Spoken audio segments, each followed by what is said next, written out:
Hello, I'm Serena Calandra or Calandra, and welcome back. We're going to do part two of the needle felting.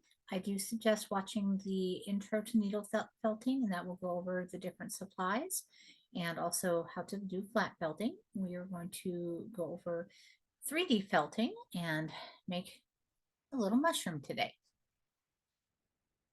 So I'm going to start with what I call a core wool, and I'm going to be using Cheviot. And I'm going to use this for the base of it. And then after assembling or putting together the pieces, then I will add color with merino wool. Merino is more expensive and a lot softer, and it takes longer to felt together. So by putting it on top of a core wool, it can help you save money and time. But you can also do it solidly out of a softer wool if you want and have it a pure color. So I've taken my little bit of Cheviot and I'm going to tear off a little bit more. So I'm making a small mushroom, so I don't need a whole lot, but we do need a little bit more than we would if we were doing a flat piece.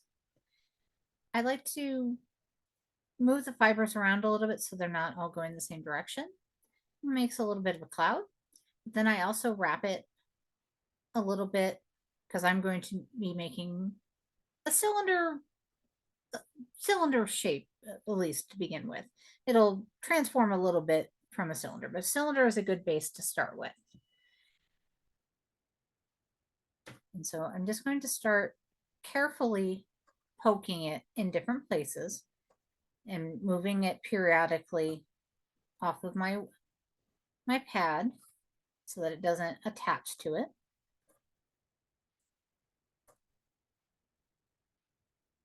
And this is the part where it is very likely that you could stab yourself. So you want to be very careful to not do that, to not poke yourself.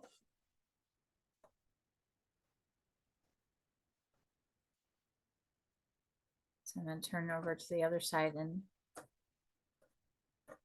I'm leaving this end here a little bit fluffy. I'm going to take care of that here in a little bit. This part can take a little bit of time. The reason why I was leaving this end fluffy is because I could either tear off some if I think I have too much. I can push it down to make a more denser mushroom base, but also leaving a little bit of fluffiness so that it's easier to attach it to the second part.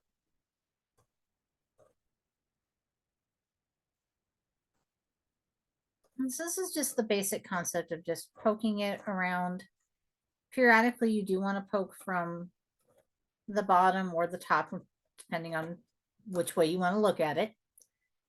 And that will help condense things down with making your shape. And I want to take a little bit of that fluffy from the top and move it down a little bit to make it part of the base. So it's really kind of loose right now, but you can tell that it's starting to take shape. So I'm going to switch over to one that's already a little bit more done. So this one's a little bit denser, and I've started to shape it already. And so I have it narrower down here, and this is going to be my bottom base. So the more that you work a particular area, the more dense it will get, and it will gradually get narrower and tighter. So if I'm just focused on this little bit on the end, it's going to start getting smaller. And that's how you start to shape things.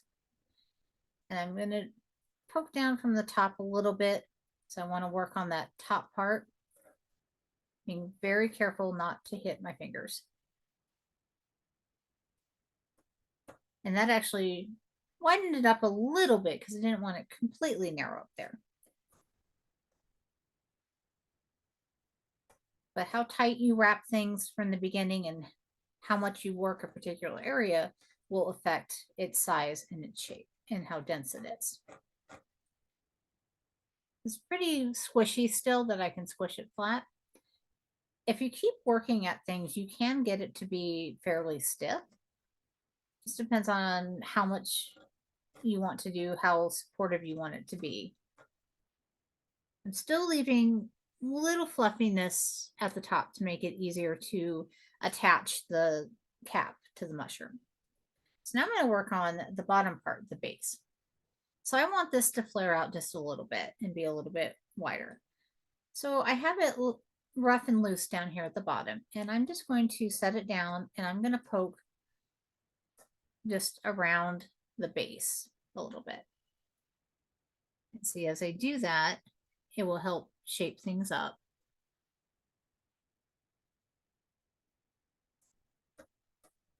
And can kind of control what that's going to look like.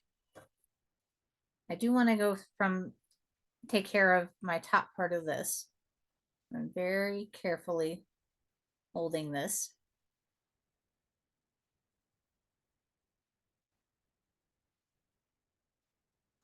To help firm up that bottom.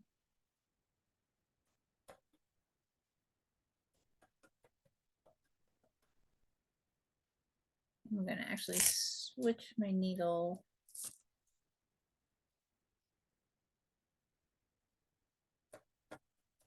Just a little bit here. So the coarse needle is good when you're starting and then switching to something a little bit thinner as you start progressing. Because once it gets too dense, you'll receive a lot of resistance from the coarse needle and it may break. And the finer needles will help control the fibers and take care of some of the fluffiness. But you don't want to use the ultra fine when you're doing this step because it may break. So it's kind of like Goldilocks. You're just trying to find the one that's just right for what you're doing.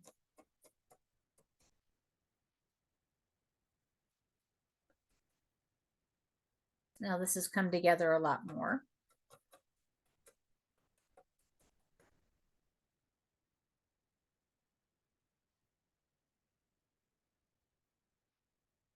Now that one's going to be a base, but it could also be a cap with the shape.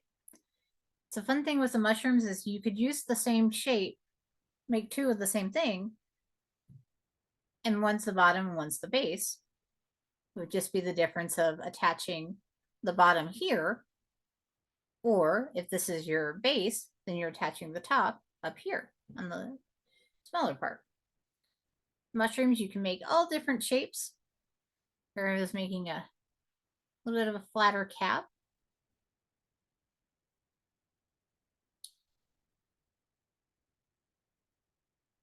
See, this one I was making flare out more on the bottom. So I had the fluffy base, and so I was just going around like this to help flatten that out more. Kind of a hat shape.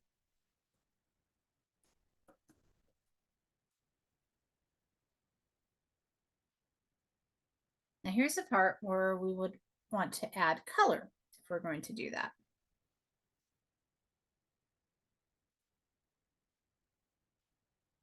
I'm going to tear off a little bit of my merino. And you can build up layers on this. Now it can get tricky because you want to make sure that you're not poking the blue all the way through unless you want to completely cover it in blue. My goal right now is I just want to cover the top a little bit. So we may have to do some cleanup work on it later. And I'm just laying the blue on top of my cap and just gently poking around. So you don't want to focus too much on one area because then that could make it go all the way through or cause holes. See, it is poking through a little bit, but we can work around that.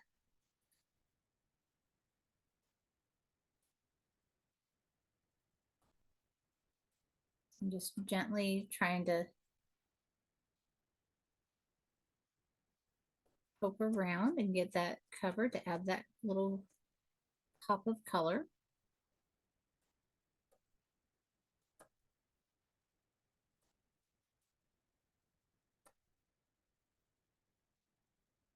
And I'm leaving a little bit of white around my edge. You can do whatever you want, however you want to cover it. Said you could cover the whole thing in the color, depending on what is easier or what you want it to look like.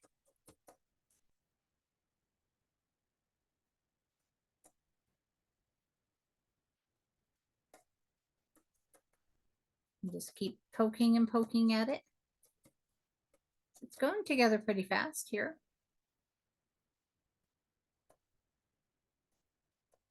I have a spot I missed here, so I want to make sure that you're getting all of your spots in.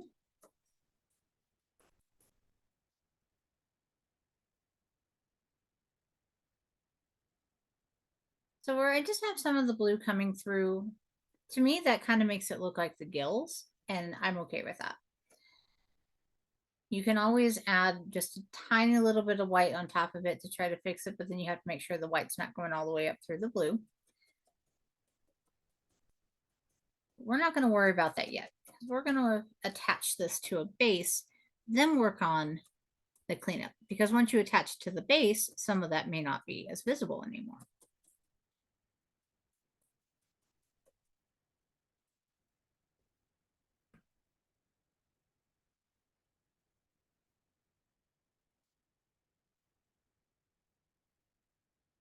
Okay, so I left a little bit of fluffiness here, and I left some fluffiness on this. But you're still going to need a little bit of other wool to help attach the pieces. This is where it can get pretty tricky.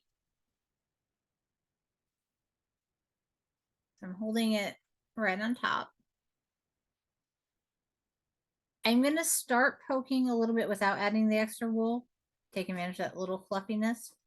This will just help get it attached a little bit. So I'm just going around and poking at a slight angle. Just a very slight angle to try to catch part of my stem and the cap of my mushroom. Okay, so I've got it attached a little bit there. But to help secure it a little bit better, I'm going to take a little bit of my core wool and I'm going to just wrap it around a little bit and attach it together. Depending on how big of a piece you're adding, you may use a little bit more less wool. Sometimes you just need a tiny little bit of that new wool. Now I'm being very gentle on the parts that are overlapping on my cap so that it doesn't try to go through the top, which it did go through the top. But we can hide that later. So sometimes you're kind of going in circles with this, and sometimes it is easier to just have the cap of the mushroom be a all solid color. It just depends on what type of wool you have available and your level of patience.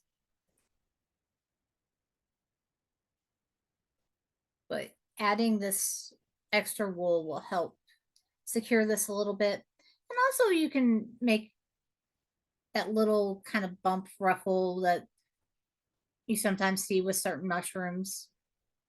Be creative, do what you want with it. I'm trying to just gently poke it and not poke all the way through.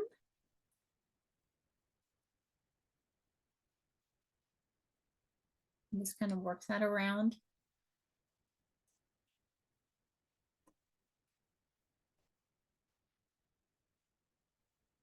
Just be careful how you're holding things.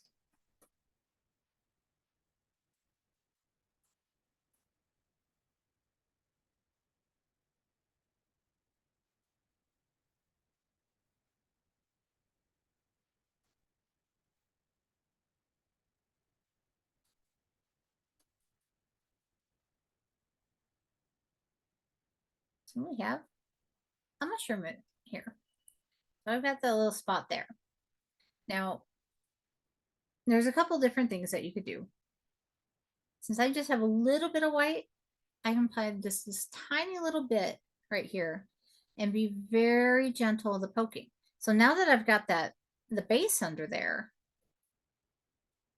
I have a little bit more that I can go through without it showing through to the other side. And just go through and gently fix that up, touch that up.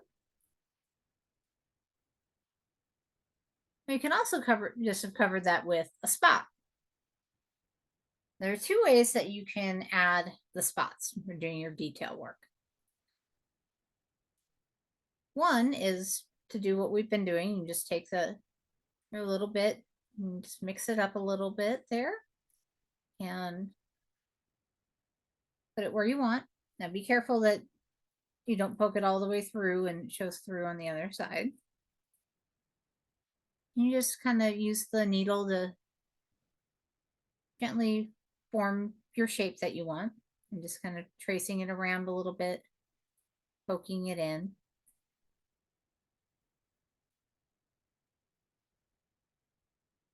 Be very careful with it.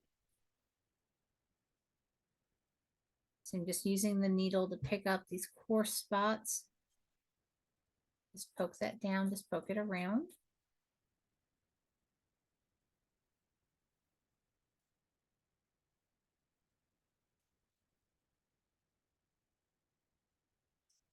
This is where it's very wispy.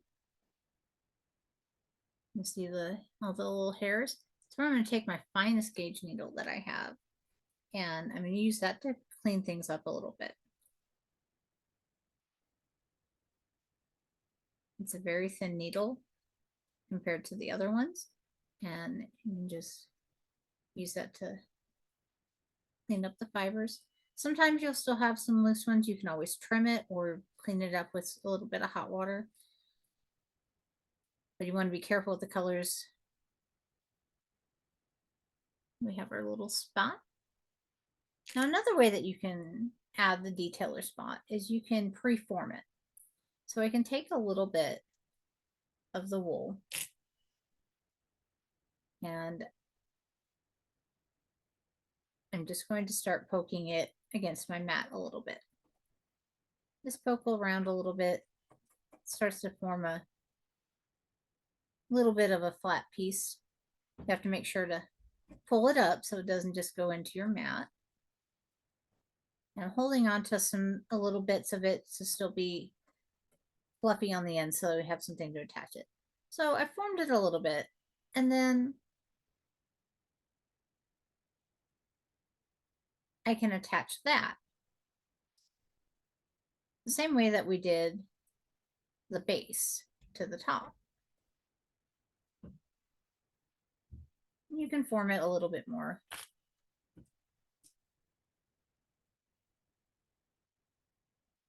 Depending on how you want to do things.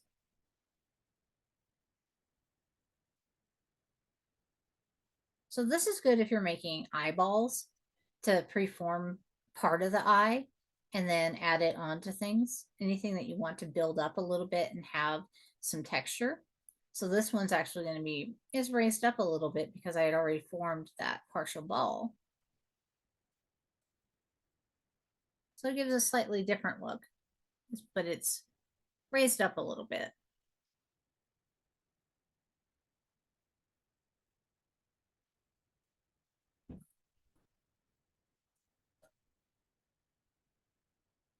Okay, and so as I was working that, it started flattening this out a little bit. And which is okay, depending on what you want to do. If you want to reshape things, you can always fold things in a little bit, have how you want it, and then work it that way. So I'm going to go through on my rim here and I'm going to gently poke around the rim of the cap just to help shape things a little bit better. Now you can go in and you can try to add little fine lines for gills and things like that if you want to, or just leave it how it is because it gives a little bit of like it has a little lines on it as it is.